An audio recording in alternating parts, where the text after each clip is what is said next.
ಈ ಮನಮೋಹಕ ದೀಪಾವಳಿ ದೃಶ್ಯದ ವೈಭವವನ್ನ ನೋಡಿ. ಈ ಅದ್ಭುತ ದೃಶ್ಯ ರಾಜಮೌಳಿ ಸಿನಿಮಾದ ಸೀನ್ ಅಲ್ಲ.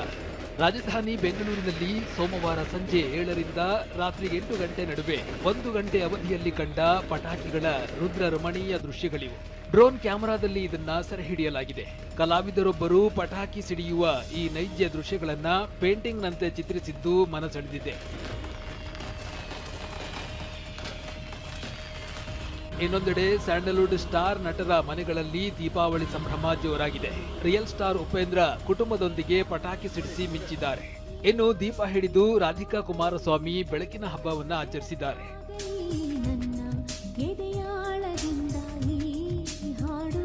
ಇನ್ನು ರಾಕಿಂಗ್ ಸ್ಟಾರ್ ಯಶ್ ಕುಟುಂಬದೊಂದಿಗೆ ದೀಪಾವಳಿಯನ್ನ ಆಚರಿಸಿ ಎಲ್ಲರಿಗೂ ಶುಭ ಕೋರಿದ್ದಾರೆ. ಇನ್ನು ಪತ್ನಿ ನಿಶಾ ಜೊತೆ ವಿನೋದ್ ಪ್ರಭಾಕರ್ ದೀಪಾವಳಿಯನ್ನ ಅದ್ಧೂರಿಯಾಗಿ ಆಚರಿಸಿದ್ದಾರೆ. ದೀಪಾವಳಿ ಪಟಾಕಿ ಹಚ್ಚೋದು ಜೋರಾದ ಬೆನ್ನಲ್ಲೇ ಪಟಾಕಿ ಹೊಗೆಯಿಂದ ಬೆಂಗಳೂರಲ್ಲಿ ವಾಯು ಮಾಲಿನ್ಯ ಏರಿಕೆಯಾಗಿದೆ. ಕೇವಲ ಗ್ರೀನ್ ಪಟಾಕಿಗೆ ಮಾತ್ರ ಅನುಮತಿ ಕೊಟ್ಟಿದ್ರೂ ನಗರದಲ್ಲಿ ವಾಯು ಗುಣಮಟ್ಟ ಪ್ರಮಾಣ ಸೂಚ್ಯಂಕ ಹೆಚ್ಚಾಗಿದೆ. ಗಾಳಿಯ ಗುಣಮಟ್ಟ ಪ್ರಮಾಣ 0ರಿಂದ 50 ಇದ್ರೆ ಉತ್ತಮವಾಗಿರಲಿದೆ. 51ರಿಂದ 100 ಇದ್ರೆ ಮಧ್ಯಮ ಮತ್ತು ಗಾಳಿಯ ಗುಣಮಟ್ಟ 300ಕ್ಕೂ ಹೆಚ್ಚಾದ್ರೆ ಮನುಷ್ಯನ ಜೀವಕ್ಕೆ ಅಪಾಯ ತಂದೊಡ್ಡುತ್ತೆ. ಈ ನಡುವೆ ಬೆಂಗಳೂರಿನ ಮೆಜೆಸ್ಟಿಕ್ನಲ್ಲಿ ಗಾಳಿ ಗುಣಮಟ್ಟ ಪ್ರಮಾಣ 116 ಮತ್ತು ಕಾಡುಬೀಸನಹಳ್ಳಿಯ ಗುಣಮಟ್ಟ 140 ದಾಖಲಾಗಿದೆ. ಇತ್ತ ಹೆಬ್ಬಾಳದಲ್ಲಿ 79, ಬಿಟಿಎಂ ಲೇಔಟ್ನಲ್ಲಿ 90, ಜಯನಗರದಲ್ಲಿ 80, ಬಾಪೂಜಿ ನಗರದಲ್ಲಿ ಗಾಳಿಯ ಗುಣಮಟ್ಟ ಸೂಚ್ಯಂಕ 88 ದಾಖಲಾಗಿದೆ. ರಾಷ್ಟ್ರ ರಾಜಧಾನಿ ದೆಹಲಿಯಲ್ಲಿ ದೀಪಾವಳಿ ಪಟಾಕಿ ಸಿಡಿತ ಜೋರಾದ ಬೆನ್ನಲ್ಲೇ ವಾಯು ಮಾಲಿನ್ಯ ಮಿತಿ ಮೀರಿದೆ. ದೀಪಾವಳಿ ಪಟಾಕಿ ಸಿಡಿಸಿದ ಹಿನ್ನೆಲೆ ದೆಹಲಿಯ ವಾಯು ಗುಣಮಟ್ಟ ಕುಸಿದಿದೆ. ಈ ಸೂಚ್ಯಂಕ 300 ದಾಟಿದ್ರೆ ಅಪಾಯ ಅಂತ ವಿಶ್ವ ಆರೋಗ್ಯ ಸಂಸ್ಥೆ ನಿಯಮವಿದೆ. ಆದ್ರೆ ದೆಹಲಿಯ ಈ ಸೂಚ್ಯಂಕ 451 ದಾಟಿದೆ. ಹಸಿರು ಪಟಾಕಿಗೆ ರಾತ್ರಿ 8ರಿಂದ 10 ಗಂಟೆಗೆ ನಿಯಮ ಮಾಡಿದ್ರು ಜನ ಡೋಂಟ್ ಕೇರ್ ಎಂದಿದ್ದು ಪಟಾಕಿ ಸಿಡಿತ ವಿಪರೀತವಾಗಿ ದೆಹಲಿಯಾದ್ಯಂತ ಗಾಳಿ ವಿಷಕಾರಿಯಾಗಿದೆ. ದೀಪಾವಳಿ ವೇಳೆ ದೆಹಲಿ ಸಿಎಂ ರೇಖಾ ಗುಪ್ತಾ ಯಾವುದೇ ಮುಂಜಾಗ್ರತಾ ಕ್ರಮ ಕೈಗೊಳ್ಳದೇ ಇರುವುದೇ ಇಷ್ಟೊಂದು ವಾಯು ಮಾಲಿನ್ಯಕ್ಕೆ ಕಾರಣ ಅಂತ ಆಮ್ ಆದ್ಮಿ ಪಕ್ಷ ಆರೋಪಿಸಿದೆ. ಗಾಳಿ ಗುಣಮಟ್ಟ ಸುಧಾರಣೆಗೆ ಸಿಎಂ ರೇಖಾ ಯಾವುದೇ ಕ್ರಮ ಕೈಗೊಂಡಿಲ್ಲ ಅಂತ ಆಪ್ ಶಾಸಕ ಗೋಪಾಲ್ ರೈ ಆರೋಪಿಸಿದ್ದಾರೆ. ಆದರೆ ದೆಹಲಿ ಗಾಳಿ ಗುಣಮಟ್ಟ ಕುಸಿಯೋಕೆ ಜನ ಹೆಚ್ಚು ಪಟಾಕಿ ಹೊಡಿತಿರೋದೇ ಕಾರಣ ಅಂತ ಬಿಜೆಪಿ ಉತ್ತರಿಸಿದೆ. ಇನ್ನು ಆಪ್ ಪಕ್ಷವು ಪಂಜಾಬ್ ರೈತರಿಂದ ಹೆಚ್ಚು ಬೆಂಕಿ ಹಾಕಿಸಿ ಹೊಗೆ ಹೆಚ್ಚಾಗುವಂತೆ ಮಾಡಿದೆ ಅಂತ ಬಿಜೆಪಿ ಆರೋಪಿಸಿದೆ. ಭಾರತದಾದ್ಯಂತ ದೀಪಾವಳಿ ಪಟಾಕಿ ಸಿಡಿಯುತ್ತಿದ್ರೆ ಅತ್ತ ಗಡಿಯಲ್ಲಿ ಪಾಕಿಸ್ತಾನಕ್ಕೆ ವಾಯು ಮಾಲಿನ್ಯ ಕಂಟಕ ಶುರುವಾಗಿದೆ. ದೆಹಲಿ ಸೇರಿದಂತೆ ಉತ್ತರ ಭಾರತದ ರಾಜ್ಯಗಳಲ್ಲಿ ತೀವ್ರವಾಗಿ ಹೊರಬರುತ್ತಿರೋ ಪಟಾಕಿಯ ಮಾಲಿನ್ಯಯುಕ್ತ ಗಾಳಿ ಪಾಕಿಸ್ತಾನಕ್ಕೆ ನುಗ್ಗಿದೆ. ಇದರಿಂದಾಗಿ ಪಾಕಿಸ್ತಾನದ ಪಂಜಾಬ್ ಪ್ರಾಂತ್ಯ ಹಾಗೂ ಲಾಹೋರ್ನಲ್ಲಿ ಗಾಳಿ ಗುಣಮಟ್ಟದ ಪ್ರಮಾಣ 266ಕ್ಕೆ ಕುಸಿದಿದ್ದು ಪಾಕ್ನ ಪಂಜಾಬ್ ಸರ್ಕಾರ ಕಂಗಾಲಾಗಿದೆ. ಈ ವಾಯು ಮಾಲಿನ್ಯಕ್ಕೆ ಭಾರತದಲ್ಲಿ ದೀಪಾವಳಿ ಆಚರಣೆಯೇ ಕಾರಣ ಅಂತ ಪಾಕಿಸ್ತಾನ ದೂರಿದೆ. ಸದ್ಯ ಮಹೇಂದ್ರ ರೆಡ್ಡಿಯಿಂದ ಪತ್ನಿ ಡಾಕ್ಟರ್ ಕೃತಿಕಾ ರೆಡ್ಡಿ ಕೊಲೆ ಪ್ರಕರಣದಲ್ಲಿ ಮಹೇಂದ್ರ ರೆಡ್ಡಿ ಕ್ರೌರ್ಯದ ಮುಖ ಮತ್ತಷ್ಟು ಅನಾವರಣಗೊಂಡಿದೆ. ಕೃತಿಕಾ ರೆಡ್ಡಿ ಇದ್ದ ರೂಮಿನಲ್ಲಿ ಮಾರಾಟಕ್ಕಿಲ್ಲದ ರಾಶಿ ಔಷಧಿಗಳು ಪತ್ತೆಯಾಗಿವೆ. ಮಹೇಂದ್ರ ರೆಡ್ಡಿ ಗ್ಯಾಸ್ಟ್ರಿಕ್ ಔಷಧಿ, ಗ್ಲೂಕೋಸ್ ಬಾಟಲ್ ಸೇರಿ ಹಲವು ಮಾರಾಟಕ್ಕಿಲ್ಲದ ಔಷಧಿಗಳನ್ನು ಮನೆಗೆ ತಂದಿಟ್ಟುಕೊಂಡಿದ್ದು ಬೆಳಕಿಗೆ ಬಂದಿದೆ. ಮಹೇಂದ್ರ ರೆಡ್ಡಿ ಋತುಚಕ್ರದ ಸಮಯದಲ್ಲೂ ಡ್ರಿಪ್ ಹಾಕಿಕೊಳ್ಳುವಂತೆ ಕೃತಿಕಾಗೆ ಒತ್ತಾಯಿಸುತ್ತಿದ್ದ 10ಕ್ಕೂ ಹೆಚ್ಚು ಬಾರಿ ಕ್ಯಾನುಲಾ ಚುಚ್ಚಿ ಕೈ ತುಂಬ ಸೂಜಿಯ ಗಾಯ ಮಾಡಿದ್ದ. ಕೈನಿಂದ ನರ ಸಿಗ್ತಾ ಇಲ್ಲ ಅಂತ ಕಾಲಿಗೂ ಕ್ಯಾನುಲಾ ಚುಚ್ಚಿದ್ದ. ಔಷಧಿ ಕೊಟ್ಟ ನಂತರ ಪದೇ ಪದೇ ಈಗ ಸರಿ ಆಯ್ತಾ ಅಂತ ಕೃತಿಗಳಿಗೆ ಕೇಳ್ತಾ ಇದ್ದ. ವೃದ್ಧೆ ಮನೆಯಲ್ಲಿ ಚಾಲಕನಾಗಿ ಕೆಲಸ ಮಾಡ್ತಾ ಇದ್ದ ವ್ಯಕ್ತಿ ಸ್ವಿಗ್ಗಿ ಡೆಲಿವರಿ ಬಾಯ್ ವೇಷದಲ್ಲಿ ಬಂದು ಅಜ್ಜಿಗೆ ಚಾಕುವಿನಿಂದ ಇರಿದು 8 ಲಕ್ಷ ದೋಚಿದ್ದಾನೆ. ತೀವ್ರವಾಗಿ ಗಾಯಗೊಂಡಿದ್ದ ಅಜ್ಜಿ ಸತ್ತಂತೆ ನಾಟಕವಾಡಿ ಬದುಕುಳಿದಿದ್ದಾರೆ. ಬೆಂಗಳೂರಿನ ಬನಶಂಕರಿ 3ನೇ ಹಂತದಲ್ಲಿ ಈ ರಣರೋಚಕ ಘಟನೆ ನಡೆದಿದೆ. ಮಡಿವಾಳ ಅಲಿಯಾಸ್ ಮ್ಯಾಡಿ ವೃದ್ಧೆ ಕನಕಪುಷ್ಪಮ್ಮ ಮನೆಯಲ್ಲಿ 4 ತಿಂಗಳಿನಿಂದ ಡ್ರೈವರ್ ಆಗಿದ್ದ. ಕನಕಪುಷ್ಪಮ್ಮ ಮ್ಯಾಡಿಗೆ ಹಣ ಸಹಾಯ ಮಾಡಿ ಚೆನ್ನಾಗಿಯೇ ನೋಡಿಕೊಂಡಿದ್ರು. ಸೆಪ್ಟೆಂಬರ್ 14ರಂದು ಮ್ಯಾಡಿಯನ್ನ ಡ್ರೈವರ್ ಕೆಲಸದಿಂದ ತೆಗೆಯಲಾಗಿತ್ತು.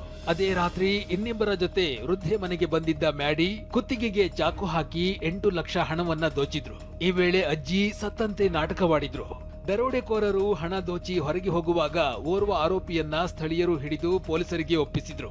ಸದ್ಯ ಪ್ರಕರಣ ಸಂಬಂಧ ಮ್ಯಾಡಿ ಸೇರಿದಂತೆ 3 ಪೊಲೀಸರು ಬಂಧಿಸಿದ್ದಾರೆ. ವೃದ್ಧೆ ಕನಕ ಪುಷ್ಪಂ ಅವರನ್ನ ಸ್ಥಳೀಯರು ಆಸ್ಪತ್ರೆಗೆ ದಾಖಲಿಸಿದ್ರು. ಸದ್ಯ ವೃದ್ಧೆ ಸಾವಿನ ದವಡೆಯಿಂದ ಪಾರಾಗಿ ಬದುಕಿ ಬಂದಿದ್ದಾರೆ. ಬೆಂಗಳೂರಿನಲ್ಲಿ ಜಾಗಿಂಗ್ ಮಾಡುತ್ತಿದ್ದ ಒಲಿವರ್ ಝೋನ್ಸ್ ಹೆಸರಿನ ವಿದೇಶಿ ಉದ್ಯಮಿಗೆ ನಾಯಿ ಕಚ್ಚಿದೆ. ಅಕ್ಟೋಬರ್ 19ರಂದು ಬೆಂಗಳೂರಿನ ಹಳೆಯ ವಿಮಾನ ನಿಲ್ದಾಣದ ಬಳಿ ಒಲಿವರ್ ಝೋನ್ಸ್ ಜಾಗಿಂಗ್ ಮಾಡುವಾಗ ನಾಯಿ ದಾಳಿ ನಡೆಸಿದೆ. ನಾಯಿ ದಾಳಿ ಬಗ್ಗೆ ಸೋಷಿಯಲ್ ಮೀಡಿಯಾದಲ್ಲಿ ಮಾಹಿತಿ ಹಂಚಿಕೊಂಡಿರುವ ಝೋನ್ಸ್ ಆಸ್ಪತ್ರೆಯಲ್ಲಿ ಚಿಕಿತ್ಸೆ ಪಡೆಯುತ್ತಿರುವ ಫೋಟೋ ಪೋಸ್ಟ್ ಮಾಡಿದ್ದಾರೆ. ನನ್ನ ಪತ್ನಿಯ ಮೇಲೂ ಬೀದಿ ನಾಯಿ ದಾಳಿಗೆ ಮುಂದಾಗಿತ್ತು ಅಂತ ಜಾನ್ಸ್ ಮಾಹಿತಿ ನೀಡಿದ್ದಾರೆ. ಗೇಮ್ ಡಿಸೈನರ್ ಆಗಿರುವ ಬ್ರಿಟನ್ ಮೂಲದ ಉದ್ಯಮಿ ಜೋನ್ಸ್ ಬೆಂಗಳೂರಿನಲ್ಲಿ 880 ಕೋಟಿ ಮೌಲ್ಯದ 2 ಸ್ಟಾರ್ಟ್ಅಪ್ ನಡೆಸುತ್ತಿದ್ದಾರೆ. ದಕ್ಷಿಣ ಭಾರತ ಹಾಗೂ ಪೂರ್ವ ಭಾರತದ ರಾಜ್ಯಗಳಲ್ಲಿ ಅಕ್ಟೋಬರ್ 26ರವರೆಗೆ ಮಳೆಯಾಗುವ ಸಾಧ್ಯತೆ ಇದೆ ಅಂತ ಹವಾಮಾನ ಇಲಾಖೆ ಹೇಳಿದೆ. ತಮಿಳುನಾಡು, ಕೇರಳ, ಕರ್ನಾಟಕ, ಆಂಧ್ರಪ್ರದೇಶ, ತೆಲಂಗಾಣ ಮತ್ತು ಲಕ್ಷದ್ವೀಪದಲ್ಲಿ ಹೆಚ್ಚು ಅಥವಾ ಸಾಧಾರಣ ಮಳೆಯಾಗಲಿದೆ. ಇನ್ನು ತಮಿಳುನಾಡು, ಕೇರಳ ಮತ್ತು ಆಂಧ್ರಪ್ರದೇಶದಲ್ಲಿ ದಿಢೀರ್ ಪ್ರವಾಹದ ಎಚ್ಚರಿಕೆ ನೀಡಲಾಗಿದೆ. ಅಕ್ಟೋಬರ್ 22, 23ರಂದು ತಮಿಳುನಾಡು, ಪುದುಚೇರಿಯಲ್ಲಿ ಭಾರೀ ಮಳೆ ಸಾಧ್ಯತೆ ಇದೆ. ಈ ಹಿನ್ನೆಲೆ ತಮಿಳುನಾಡಿನ ಚೆನ್ನೈ, ಚೆಂಗಲ್ಪಟ್ಟು, ಕಡಲೂರು ಜಿಲ್ಲೆಗಳಲ್ಲಿ ಅಕ್ಟೋಬರ್ 22ರಂದು ಶಾಲಾ ಕಾಲೇಜುಗಳಿಗೆ ರಜೆ ಘೋಷಿಸಲಾಗಿದೆ. ಪುದುಚೇರಿ ಮತ್ತು ಕಾರೈಕಲ್ ಪ್ರದೇಶದಲ್ಲಿ ಅಕ್ಟೋಬರ್ 22ರಂದು ಎಲ್ಲಾ ಶಾಲೆ ಕಾಲೇಜುಗಳಿಗೆ ರಜೆ ಘೋಷಿಸಲಾಗಿದೆ. ಅಕ್ಟೋಬರ್ 22ರಿಂದ 24ರವರೆಗೆ ಕೇರಳದ ಇಡುಕ್ಕಿ, ವಯನಾಡ್, ಕೋಯಿಕೋಡ್ ಮತ್ತು ಮಲಪ್ಪುರಂನಲ್ಲಿ ಭಾರೀ ಮಳೆ ಸಾಧ್ಯತೆ ಇದೆ. ಆಂಧ್ರಪ್ರದೇಶದ ಕರಾವಳಿ ಜಿಲ್ಲೆಗಳಲ್ಲಿ ಅಕ್ಟೋಬರ್ 22ರಿಂದ ಅಕ್ಟೋಬರ್ 25ರವರೆಗೆ ಭಾರೀ ಮಳೆ ಸಾಧ್ಯತೆ ಇದೆ. ತೆಲಂಗಾಣದಲ್ಲಿ ಅಕ್ಟೋಬರ್ 23ರಿಂದ 25ರವರೆಗೆ ಭಾರೀ ಮಳೆ ಬೀಳುವ ಸಾಧ್ಯತೆ ಇದೆ. ತಮಿಳುನಾಡಿನ ನಾಗಪಟ್ಟಿಣಂ, ಮಧುರೈ, ಕಂಚಿಪುರಂ ಹಾಗೂ ಪುದುಚೇರಿಯಲ್ಲಿ ಮಂಗಳವಾರದಿಂದಲೇ ವರುಣಾರ್ಭಟ ಶುರುವಾಗಿದೆ. ರಾಜ್ಯದಲ್ಲಿ ಮುಂದಿನ 10 ದಿನಗಳ ಕಾಲ ಮಳೆ ಮುಂದುವರಿಯಲಿದೆ ಅಂತ ಹವಾಮಾನ ಇಲಾಖೆ ಮಾಹಿತಿ ನೀಡಿದೆ. ಕರಾವಳಿ ಜಿಲ್ಲೆಗಳು ಹಾಗೂ ಚಾಮರಾಜನಗರ ಜಿಲ್ಲೆಯಲ್ಲಿ ಉತ್ತಮ ಮಳೆಯಾಗುವ ಸಾಧ್ಯತೆ ಇದೆ. ನಾಳೆ ರಾಜ್ಯದ ಹಲವು ಜಿಲ್ಲೆಗಳಲ್ಲಿ ಭಾರೀ ಮಳೆಯಾಗುವ ಸಾಧ್ಯತೆ ಇದೆ.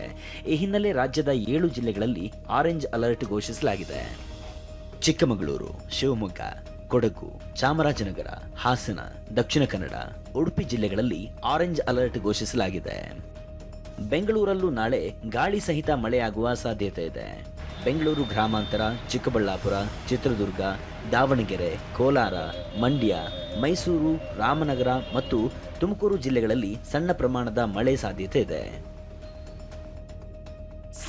ಫುಡ್ ಡೆಲಿವರಿ ಬಾಯ್ಗಳನ್ನು ಟಾರ್ಗೆಟ್ ಮಾಡಿ ರಾಬರಿ ಮಾಡ್ತಾ ಇದ್ದ ನೇಪಾಳ ಮೂಲದ 4ರನ್ನ ಬೆಂಗಳೂರಿನ ಬೆಳ್ಳಂದೂರು ಪೊಲೀಸರು ಬಂಧಿಸಿದ್ದಾರೆ. ಸೆಕ್ಯೂರಿಟಿ, ಹೌಸ್ ಕೀಪಿಂಗ್ ಕೆಲಸ ಮಾಡ್ತಿದ್ದ ಆರೋಪಿಗಳು ಫುಡ್ ಡೆಲಿವರಿ ಬಾಯ್ಸ್ ಅಡ್ಡಗಟ್ಟಿ ಮೊಬೈಲ್ ಹಣ ಕದೀತಿದ್ರು. ಆರೋಪಿಗಳಿಂದ 9 ಮೊಬೈಲ್, 3 ಬೈಕ್ಗಳನ್ನು ವಶಕ್ಕೆ ಪಡೆಯಲಾಗಿದೆ. ಗ್ರಾಹಕರ ಸೋಗಿನಲ್ಲಿ ಬಂದ ಕಳ್ಳ ಮೊಬೈಲ್ ಕದ್ದೊಯ್ದ ದೃಶ್ಯ ಸಿಸಿಟಿವಿ ಕ್ಯಾಮೆರಾದಲ್ಲಿ ಸೆರೆಯಾಗಿದೆ. ಕಾರವಾರ ನಗರದ ಬಾಲಾಜಿ ಸ್ಟೋರ್ನಲ್ಲಿ ಈ ಘಟನೆ ನಡೆದಿದೆ. ಪೊಲೀಸರು ಸಿಸಿಟಿವಿ ದೃಶ್ಯ ಆಧರಿಸಿ ತನಿಖೆ ಆರಂಭಿಸಿದ್ದಾರೆ.